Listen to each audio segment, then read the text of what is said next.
আগামী ৭ জানুয়ারির যে নির্বাচন, এই নির্বাচন ঘিরে জামালপুরের এই পর্যন্ত জামালপুর সদর ৫ আসনের ৭ জন প্রার্থী তাদের নির্বাচনী প্রচার প্রচারণা চালিয়ে যাচ্ছেন। এই মুহূর্তে বলা চলে জামালপুরের ৭ জানুয়ারির নির্বাচনকে ঘিরে একটি উৎসবের আমেজ বিরাজ করছে। সকাল থেকে সন্ধ্যা পর্যন্ত প্রার্থীরা তাদের নির্বাচনী প্রচার প্রচারণা চালিয়ে যাচ্ছেন, মাঠ চষে বেড়াচ্ছেন। তারা তাদের নেতাকর্মীদেরকে নিয়ে উন্নয়নের নানা প্রতিশ্রুতিও দিয়ে যাচ্ছেন। এই মুহূর্তে যদি আমরা বলি, জামালপুরের ৩ জন প্রার্থী খুব আলোচনায় রয়েছে এবং হেভিওয়েট প্রার্থী তাদেরকে বলা যায়।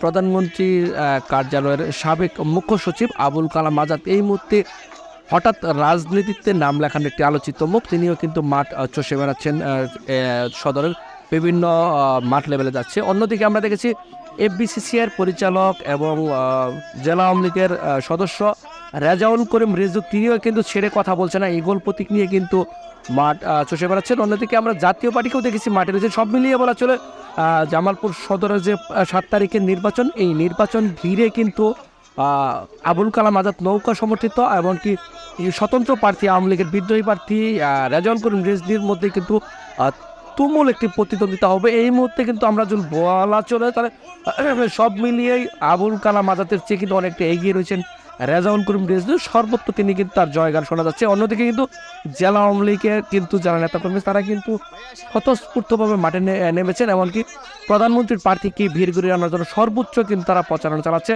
গ্রামে গ্রামে ইউনিয়নে বাড়িতে বাড়িতে উঠোন বৈঠক চালাচ্ছে, নির্বাচনে তারা প্রতিশ্রুতি দিচ্ছে। এমনকি আবুল কালামও কিন্তু সকাল থেকে সন্ধ্যা পর্যন্ত কাজ করে যাচ্ছে। এই ছিল জামালপুর থেকে আমার কাছে সর্বশেষ।